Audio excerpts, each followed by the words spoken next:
আজকের সকালটা একটু বেশি স্পেশাল, কারণ এই যে দেখো সকাল সকাল এনার মুখ দেখে আমার সকালটা শুরু হলো। 7টার সময় ফোন করে বলছে এখনও ঘুম থেকে ওঠোনি, কিন্তু ও জানে যে আমি 8টা 9টার নিচে ঘুম থেকে কখনোই উঠি না। তবে আজকেই নিজে আমাকে সকাল সকাল ঘুম থেকে তুললেন, তার অবশ্য একটা কারণ আছে, কারণ আজকে আমি যাব আমার নিজের বাড়ি আর কি, তাই আমাকে ঘুম থেকে তুলে দিয়েছে। যাই হোক, তারপর আর কি রেডি হয়ে বেরিয়ে পড়লাম ঘরটাকে পরিষ্কার করে। তো প্রথমেই যাচ্ছি চন্দ্রকোনা রোড, কারণ ওখান থেকে একটা কেক নেওয়ার আছে, কারণ ওই দিন ছিল মাদার্স ডে। আর আমার তো মা নেই তোমরা জানো, কিন্তু মায়ের মতোই একজন আছে যে আমাকে ছোটোর থেকে বড় করেছে, একটা মানুষ যে আমাকে কখনো মা কি জিনিস বা মায়ের অভাবটা কখনো বুঝতে দেয়নি। যাই হোক গাইজ, আমি কথা বলছি আমার ঠাকুমার। আমি আমার নিজের বাড়ি এসেছি 2 দিনের জন্য, মানে আজকে থাকবো, কালকে থাকবো, আবার পরশুদিন চলে যাব।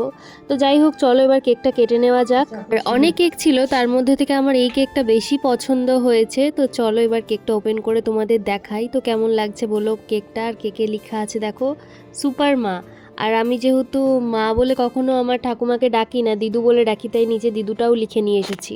আর আমার মনে হয় যেই মানুষটা আমাকে ছোটোর থেকে এত বড় করেছে সেই মানুষটাকে তো একটা দিন আমি একটু স্পেশাল ফিল করাতেই পারি। তো যাই হোক চলো এবার কেকটা কাটছে আমার দিদু, তোমরা ভিডিওটা দেখো। কেকটা শক্ত হয়ে গেছে বলো।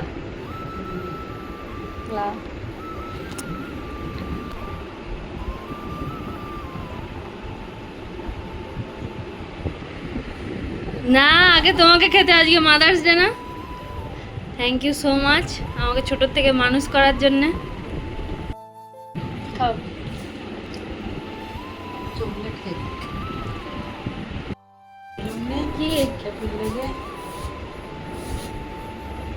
আর আজকে না আমাদের বাড়িতে রান্না হয়েছে খাসির মাংস, তাও আবার সেটা আমার দাদু রান্না করেছে, তাই এইটা আমার কাছে অনেকটাই স্পেশাল। সেই ছোটোবেলায় আমার দাদু প্রায় দিনই মাংস রান্না করতো দেখতাম, কিন্তু এখন যত বয়স বাড়ছে না দাদু আর রান্না বান্নার দিকে ঠিক অতটা যায় না।